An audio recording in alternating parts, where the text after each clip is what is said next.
অনেকেই একটা বিষয়ে প্রশ্ন করে যে পুরুষ মানুষের যৌন উত্তেজনা বৃদ্ধি করার যে সেক্সের ট্যাবলেট গুলো আছে, ভাইগ্রা, তারপরে হচ্ছে আপনার কস্তুরি, পিল আর তারপরে অনেকগুলো ট্যাবলেট রয়েছে। ট্যাবলেট গুলো পুরুষ মানুষের যেরকম যৌন উত্তেজনা বৃদ্ধি করে, মেয়েদের কেন করে না? মেয়েদের শরীরে এটা কেন কাজ করে না? আর মেয়েদের যৌন উত্তেজনা বাড়ানোর উপায় কি? কি খেলে মেয়েদের যৌন উত্তেজনা বাড়বে? এই বিষয়টা নিয়ে আজকের এই ভিডিওতে কথা বলবো। প্রথমত বিষয় হলো যে পুরুষের হরমোন আর মেয়েদের হরমোন কখনোই এক নয়।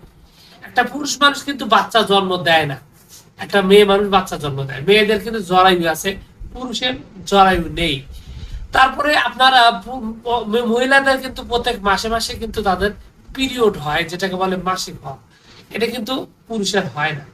তো এখানে যে হরমোনাল যে ডিফারেন্ট, এই ডিফারেন্টের কারণেই মূলত দেখা যাবে যে একটা মেয়ে মানুষকে যদি আপনি জিনসিন বা এইরকম যৌন উত্তেজক যে কোনো ট্যাবলেট যদি খাওয়ান যেটা পুরুষের জন্য, সেটা খাওয়ালে মেয়ের দেবীতে কাজ করে না।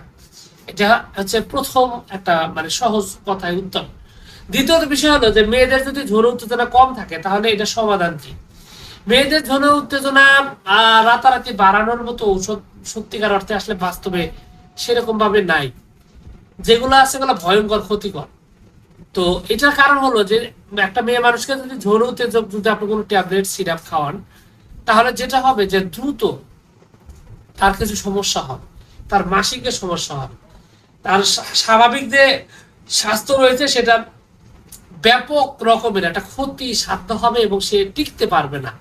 অত্যন্ত ভয়ঙ্কর একটা অবস্থা তৈরি হবে।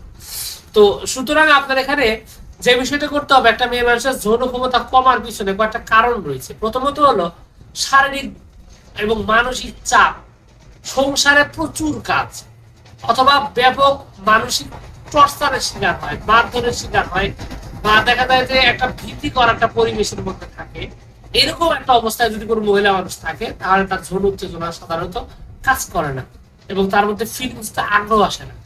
আরেকটা হলো যে অনেক পুরুষ মানুষ রয়েছে তারা অস্বাভাবিক একটু অতিরিক্ত যৌনতা করতে চান বা শারীরিক সম্পর্ক করতে চান, এবং অতিরিক্ত করতে গিয়ে দেখা যায় যে অনেক ক্ষেত্রে ব্যথা অনুভব করে। অনেক মহিলা মানুষ ভিতরে জ্বালা পোড়া ব্যথা অনুভব হয়, অনেক ক্ষেত্রে স্রাব আসে। এরকম লক্ষণ থাকলেও কিন্তু দেখা যায় যে মেয়েদের যৌনতার প্রতি কোনো আগ্রহ থাকে না, সেক্স করতে চায় না। এটা একটা সমস্যা। এছাড়া যদি সাদা স্রাব থাকে, দীর্ঘদিনের সাদা স্রাব থাকে, সেক্ষেত্রেও কিন্তু একই ঘটনা ঘটবে। সাদা স্রাব থাকলেও কিন্তু মেয়েদের সেক্সের প্রতি কোনো আগ্রহ থাকে না, যৌনতার প্রতি তাদের কোনো ফিলিংস থাকে না। এগুলো সমস্যার সমাধান করতে হবে, এগুলোর জন্য চিকিৎসা নিতে হবে এবং শারীরিক মানসিক ভাবে তাদেরকে সুস্থ রাখতে হবে। পর্যাপ্ত পরিমাণ সময় দিতে হবে তাদেরকে রিকভারি করার জন্য, শরীরকে আবার স্বাভাবিক একটা অবস্থা আনার জন্য, এবং তাদের খাবারের দিক থেকে পুষ্টি চাহিদাগুলো পূরণ করতে হবে। অনেক ক্ষেত্রে আবার বয়সের কারণে বা যারা অতিরিক্ত বাচ্চা জন্ম দেয়, 3টা 4টা 5টা বাচ্চা যারা যে সমস্ত মহিলা জন্ম দিয়েছেন, তাদের ক্ষেত্রেও কিন্তু দেখা যায় যৌন সক্ষমতা থাকে না, কারণ শরীরে হরমোনের ব্যাপক মানে তারতম্য ঘটে এবং দেখা যায় যে তাদের শরীরে অনেকগুলো মিনারেলস এর অভাব দেখা যায়। এই সমস্ত কারণে কিন্তু অনেক মহিলা মানুষ যৌনতার প্রতি আগ্রহ থাকে না, তারা সেক্স করতে চায় না। তো এই সমস্ত কারণ যদি থাকে তাহলে আপনাকে কি করতে হবে? এই কারণগুলো আগে আপনাকে নির্ধারণ করতে হবে, সিলেক্ট করতে হবে।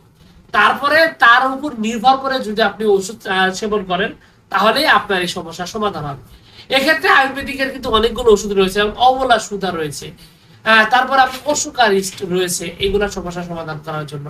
এবং এছাড়া আরো অনেকগুলো ওষুধ রয়েছে, চন্দনা রয়েছে। চন্দনাও কিন্তু খুব ভালোভাবে মেয়েদের এই সমস্যাগুলো সমাধান করার জন্য অনেক কাজ করে।